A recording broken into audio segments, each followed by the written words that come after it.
كحسب هان وحنو أرجنا إن هجان كحسب كلمية يشعب كقبل كأوضل أي مرة كلفات حيستين تنا ما أنت إني وحويان قبل كي أو وحنا كسهري مداني واتصابتي إني أبابلان شغاله دولة ضد كبرت ولا شغل قبلها لكن وحويان جبهة سي مع الكوب براه بالشدة كتيره كل ما عدانين هل كيكون شهيين يسديهين لكن وحويان مصبح الدجال هو بلابا فريسة أيو وحويان في الجيس أنا ما هي صدق لو قفلي أما لو هو بلابا صدق لو حريه ما هي جبهة أنا وبحياة محلية gudoomiye ku-xigeenka xisbiga mucaaradka ah ee wadaniga gobolka awdal injineer mustafa cumar cige oo goor dambe oo caawa warbaahinta kula hadlay xarunta xisbiga ayaa waxa uu ka hadlay imaatinka hogaanka xisbiga kulmiye oo la filayo in maalinta berita ay soo gaadhaan magaalada boorama waxaana uu gudoomiyuhu sheegay in xisbiga kulmiye iyo shacbiga gobolka awdal ay kala tageen siduu hadalka u dhigay ريولي أدنى كلامه علنية شغل في عنا شعب هو هيسو كحسب هان وحنو أرجنا إن هجان كحسب كلمية يشعب كقبل كأوضل أي مرة كلفات حيستين تنا ما أنت إني وحويان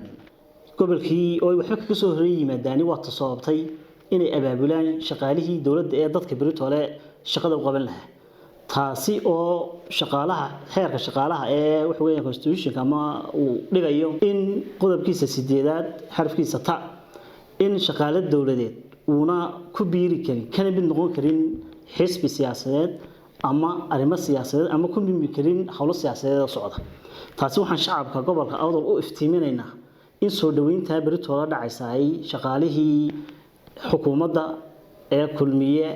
una yihiin laakiin shacab soo dhaweynaya ugu jira sidoo kale gudoomiye ku-xigeenku hadalkiisa waa uu si watay waxa kale oo isdul taagay ka xisbihaan anagu waxaan u aragnaa horta in caadadii kulmiye oo si socoto tahayna waan u aragnaa cid waxay iyadoo wax doonaysa hadana jidkeegii marina waan u aragnaa kulmiye caadadiisa tahay oo markii koowaad ma aha ee hogaanka ama musharaxa madaxweyne Muuse Biixi Cabdi isagoo jidkii joojiyay Jabuuti oo la og yahay 100 jeer inuu carqaladeeyay hadana maanta inuu miisaaniyadii gobolka awdal ee waliba golaha baarlamaanku u garteen markay eegeen baahiyaha uu qaba ee kulmiye 14 sano oo dalka u hayay waxa weeyaan uu ka hagraday ay u garteen maanta in arinta iyo tii kale ee xagaasi loogu daray difaaca dalka in uu dib u soo celiyay waa waxyaabaha waxa weeyaan karaamadii waxa weeyaan ka qaadabay kamid tahay shacabkuna ay og yihiin ururtii waan mahadnaqaynaa xubnaha baarlamaanka ee gobolka kaga jira way dadaaleen waxaan leenahay waxa tiin u tirsanayaal laakiin ku tirsanayaal ma tiidina saad shacabkiina markastaba aad wax weeyaan miiskii wax laga goynayay aad waa wax weeyaan doodaysan aan arkayno ay muuqato ay caddahay marka musharaxa madaxweyne ee maanta inta sidaa u dhaqmayahay de wax weeyaan in shacabkii si kala baxay bay cadeynaysaa kuwa maanta soo socdaana kay ka socdaanba iyo ee uu sareeyana waa ninka astaanta leh inta codkayna kulay shacabku arsan doonaan in la sugayo san filan ma anagu waxaan aaminsanahay jidkaasi in xilliga wadan yimaado la dhisayo sababtu waxa weeyi aan sawleenahay inta soo jeer barogano miidiyaha shacabka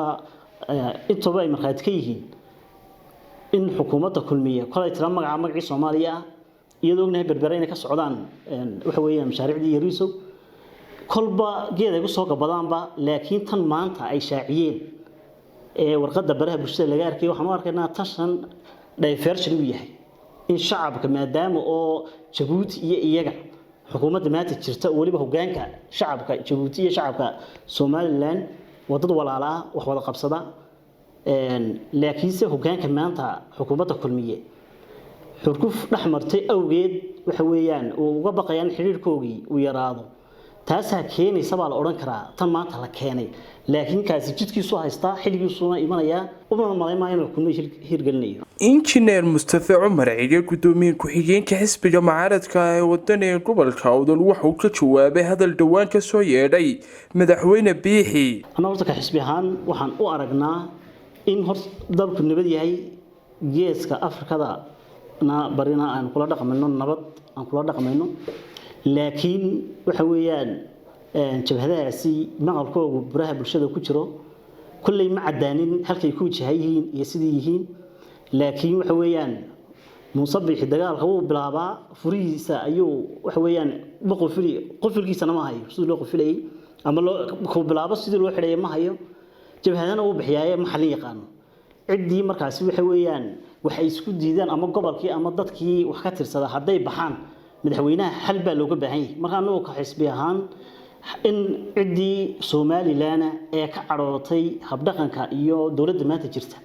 in laga daba tago wada hadal loo abuuro yaan jecelnahay oo nabad lagu noolaado wadamada jaarka ugu dambeyn gudoomiye ku-xigeenka xisbiga mucaaradka ee wadaniga gobolka Awdal Injineer Mustafa Cumar Cigo waxa uu fariin u diray shacbiga ku nool gobolada Awdal iyo Salel fariintan shacabka u diray waxa weey in horta ay la sugaan oo sanduuqa dushiisa furtooda ku aarsi doonaan waa number 1 waa koowaad talabaad waxa weeyaan inay u arkaan kulmiye wuxuu taageerayaashiisa xitaa marka qaar kood isagoo sidin jiray baa dhacday marka xisbiga gobolka gobolada Awdal iyo Salel waxaan leenahay u diyaar garooba dawladda intaasoo sanadood in hagratay in maanta waxa weeyaan aad ka aarsataan inagoo codkiina iyo fartiina ku bedelaya oo eedi doonu sidii waagi inagoo og intuu wuxuu nigaarsiiyay hagardaama ah ee horumarineed ee gobolada kale laga hadhay maanta iskaga sheekaymayno halka uu gobolka Awdal iyo Salel yaalo hadii wadooyigiisii infrastructure tahay facility waxa weeyaan gobolka oo dhan ba xiran taasi oo loogu talagalay hadii airportka la furana in dhaqaalaha islaamaha maanta iyo dumarka sariimada joogayna jaamacadda tamaadada kaga bixiyay inay taxi law noqdo qaarkood ay lacag soo saaraan laga hortagayo jidkaasi inuu dhismo laga hortagayo waxaasi oo waxa xusud midan in dadka soo degay airportka ka soo degay laha 100 shir ka badbaadaya marka ay soo socdaan ee gobolka Awdal ama degmada Boorama ay imanayaan marka maanta fariintan u diray gobolada Salel iyo Awdal waxa weeyii fartiina ayaad ku aarsan doontaan xisbiga kulmiyana waxaad oran doontaan bye bye